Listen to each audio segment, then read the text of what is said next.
Hello everyone, welcome back to another episode of r/PettyRevenge. In today's episode, ruin my wedding to propose? I'll ruin your proposal.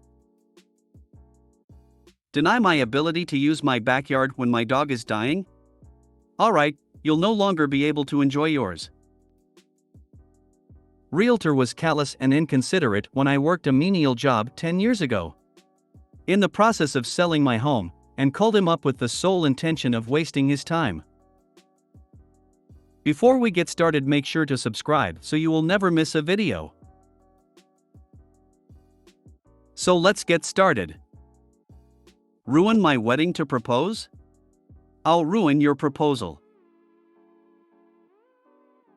I, 35M, have a young brother Todd, 29M, who had a complicated birth and had to stay a month in the ICU, and because of that my parents have always doted on him and almost denied him nothing, even if it was to the detriment of my sister Abby, 32F, and I.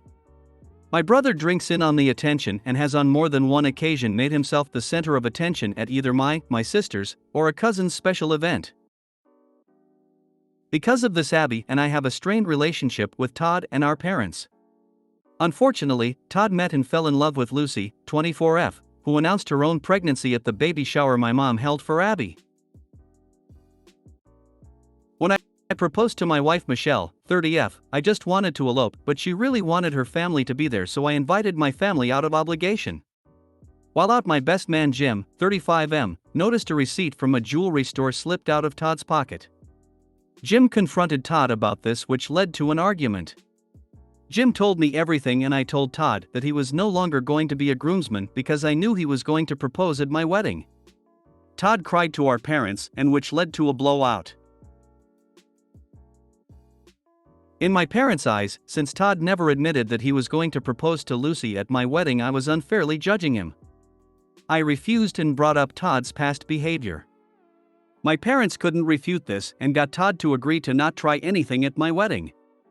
This wasn't enough to convince me to let him be a groomsman, but I warned him that if, as a guest, he'd try anything I would make him regret it. Fast forward to the wedding, and surprise, Todd walked over to Lucy and proposed to her during Michelle's father-daughter dance, and did it in a way so that everyone would notice. Cue my revenge. Jim and I had hired a woman to pretend to be Todd's side piece who cornered Todd and Lucy and claimed that she was pregnant with his baby. Todd denied this, but when she called his phone, I gave her his number and messed with Todd's phone to incriminate him. It didn't look good. Lucy threw the ring back at Todd and left in tears. When Todd saw the smile on my face, he knew that it was me, and I didn't respond to a single call/text from him or my parents until after the honeymoon. Lucy has thrown Todd's stuff out and has been denying access to their kid. Todd is furious and is demanding that I clear his name. I sent him a text saying that I had no idea what he was talking about, as well as a screenshot of a bill for the wedding, and gave a vague message demanding reimbursement for half of the wedding costs. Michelle knew the whole time what I was planning and gave me the green light after Todd ruined her moment with her dad, so I felt pretty good, but now even Abby thinks I went too far. Let's not feel too sorry for Lucy in this either. She announced her pregnancy at her Sil's baby shower. Obviously she is fine with stealing the spotlight onto herself too. They're a couple made in a manure pile. I feel sorry for the kid in the sense of his dad around and finding out, and I hope it comes better for him, but Todd and Lucy can go and get stuffed. However, I find it interesting that Lucy hasn't considered that OP might have done this on purpose as payback towards both her and Todd. During the father-daughter dance? That's insane. I love what you did. Maybe time to go no contact. Instead of low contact, you have your new family now. I can't believe the audacity. It would be one thing if he waited until the party was dying down and it was just family and a few friends left to do it with his brother's blessing. But against his wishes during one of the most intimate moments of the reception, he's a douche. I don't see anywhere in your description where he's apologized for his actions, so I wouldn't worry about apologizing for yours either. Deny my ability to use my backyard when my dog is dying? Alright, you'll no longer be able to enjoy yours. A couple months ago, our lovely older pit bull was fighting cancer, and we had the painful decision made to have her put down. She was low on energy at this point, moving was difficult, and getting her to eat was getting near impossible. With that, one of the only things we wanted to give her was one last day outside in the backyard. So, the day before she was to be put to sleep, in the early morning I set out to set up a tent in our backyard, and filled it inside and outside with things our dog absolutely loved. I noticed as I was setting things up, the neighbor behind us was placing sticks and leaves in their fire pit. Which normally, I wouldn't care at all, but the poor dog is having trouble breathing at this point. I figured it wouldn't be an imposition to let them know my current situation and asked if they could postpone the burning just for today. The wife let me know that they are just going to be burning a few things to clear their yard and it won't last very long at all, and she gave me some level of understanding about the dog. With that, she lit up the fire and the smoke billowed into my backyard. For some context, the neighbor is directly behind my property. I have about a 100-foot x 100-foot backyard and theirs is about 50-foot length x 100 feet wide. Just to add this, I don't mind if people are burning things around me. I am not particularly fond of it, but if it makes them happy, that makes me happy. A few hours go by, I notice they are still outside adding more things to the fire. I approach and ask them kindly on an ETA, trying to be as patient and understanding as possible. They say they are almost done. A few hours later there is a raging fire outside and I can visibly see the husband outside pointing at my home, yelling, and then adding actual campfire logs, no longer leaves and sticks. At this moment, I'm not angry, I am just very sad. Poor dog isn't going to have the last day we wanted to give her. We would take her somewhere else, but don't want to stress her, so we spend the rest of the day inside. Later that night, around 9 p.m. as the sun is setting, I go out for a walk and notice the fire is still roaring. Mind you, as it was most of the time, with no one there. At this moment I am now pissed off and start looking into state laws, city laws, and everything in between. From this I find out that my city has an ordinance that clearly states a fire pit cannot be within 50 feet of a structure. I could if I wanted to contact the city and have it stopped simply because no matter where they place it in their backyard it will be within 50 feet of their home. But, that seems non-permanent enough. I was already considering getting a fence installed and already had multiple quotes. It was hard to swallow a bill for $15,000. But within 24 hours of this situation, guess what I paid for? The fence will be installed within the next couple weeks around the edge of my property, and their fire pit is no further away than 10 feet from my fence.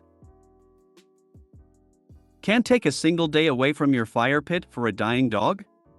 Well, enjoy never using it ever again.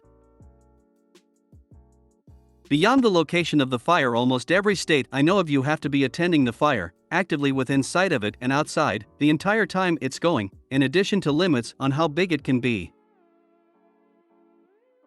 I'm so sorry for your loss. Make sure you start calling every time they light that fire, concerned they will burn down your fence because they have their fire pit so close. At least some places also require things like a charged water hose within a certain distance. I'm so sorry about the loss of your beloved dog. Screw your selfish neighbors for not giving you one day. I hope they enjoy never having a fire pit again. 100% this neighbor will try to burn in their pit again. It may even be malicious next time, and close enough to damage your fence. Take pictures of your fence the day installation is finished. So when it does damage your fence, you can make them pay for repairs. Then, just remember to report them every time they light it up. I appreciate it. She is in a better place now, and I hope with people we know and love. She was a good girl, deserved better, and I hope she has better now. Brilliant revenge. Crap neighbor. Every time you go out in your newly private yard and breathe fresh air, think of your pup. Sorry for your loss.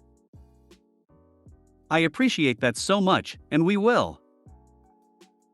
Even more, my fiancé and I are getting married next month, 29 days, so we get to celebrate our union by breaking our union with our neighbor, lol. I had something similar happen where I live. Neighbors burning things and smoke billowing into my yard. My solution was to buy a huge industrial fan. Anytime they light something up, I put the fan on and blow all the smoke back into their yard. It's pretty satisfying, NGL. Realtor was callous and inconsiderate when I worked a menial job 10 years ago. In the process of selling my home, and called him up with the sole intention of wasting his time. Throughout college, I worked at a coffee shop across from a real estate office. Most realtors were either kind or indifferent towards me. No harm, no foul. There was, however, one who stood out from the rest. DN must have had a chip on his shoulder. He was born into a famous family in our city and has been trying to make it as a big-name realtor. He always acted as such. Wouldn't look at me when ordering. Rarely said anything to me besides his order. In 2 years, I don't believe he ever said please or thank you. Perhaps worst of all, he assumed every employee was uneducated and unintelligent. I had his order memorized within 2 weeks. I'd often have his drink ready for him when I knew he'd be there. Every time he'd insist my order is too complicated. This must be incorrect. Make it how I ordered. As if I hadn't made it 229 times already, I'd simply pull it behind the counter, make a separate drink for the drive-thru, and then hand him back the one he insisted was wrong. He'd also force an "oh wow" reaction when removing the lid to check for no foam. There were unsolicited comments directed towards my coworkers. About getting real jobs. Considering college. Learning something useful. Never took the time to learn that 2 baristas had master's degrees, 1 had a PhD, and many had real jobs on the side. I'm now a nurse practitioner. I live in a wonderful home I'm selling to be closer to family. I called up DN and asked him to meet with me. He, unsurprisingly, didn't recognize me. I brought up the old barista gig and he was shocked to the point of asking if I'd inherited my home. Apparently, he hasn't changed at all. He likely spent 5+ hours communicating with me and setting up a contract. I gladly went with another realtor who always treated me and my coworkers with respect. Edit, just to clarify, being a barista was far from menial. Only DN thought it was. My current coworkers always ask how I'm able to remain calm in hectic situations. Try handling a short-staffed Mother's Day when 25 families in the lobby are pissed you don't have their $85 order done within 2 minutes. Final edit, y'all. Thanks for the good mojo? I may have just sold my home within 24 hours for $40,000 over asking. I have no use for realtors. Back when my ex and I got married, we decided to buy a house. The realtor showed us a nice house that was perfect for us. Large corner lot, 3 bedrooms, 2 baths, full finished basement, and all appliances included. The owners were selling it private contract. My husband and I go the new house to sign the papers with the sellers. The sellers are an older mother with an adult daughter. Very nice ladies. We're all drinking coffee, talking, while I'm perusing the paperwork. The realtor keeps trying to distract me from reading, saying the paperwork is good, just sign. I keep reading, get to page 5, and discover that the appliances are no longer included. The stove/oven, refrigerator, dishwasher, freezer, washer, dryer, and sink disposal have been removed from the contract. I'm like, WTF? I ask the 2 nice ladies why the appliances were no longer included with the sale, and they look at the realtor with a questioning look. Turns out he told them we didn't want the appliances so he could buy them cheaply off the nice ladies and leave us high and dry. I was pissed. I stood up, thanked the ladies for the coffee, and said we were not buying the house. These ladies turned on this realtor so fast it was comical. They told him he wasn't getting the appliances and made him write them back into the contract. Imagine thinking a realtor is a real job. At least the baristas are valued by society. Makes you want to write his name wrong on his cup. I could never be a barista. They have to deal with the public before they have their caffeine fixes, and that's a very dangerous group of people to handle. The real job mentality needs to shrivel up and die already. The pandemic and lockdown proved that the menial jobs are just as important as the jobs that require certifications and degrees, since the entire world ground to a halt when people weren't out making coffee, stocking shelves, running registers, and cleaning floors. It always irked me that people look at anyone working in retail or food service and just assume that they're uneducated idiots and worthless college rejects. 99% of the people I've worked with during my slog through retail hell have had degrees that they needed to pay OFF while waiting for an opening in their coveted fields finally opened. If you made it to the end of the video, thanks for watching.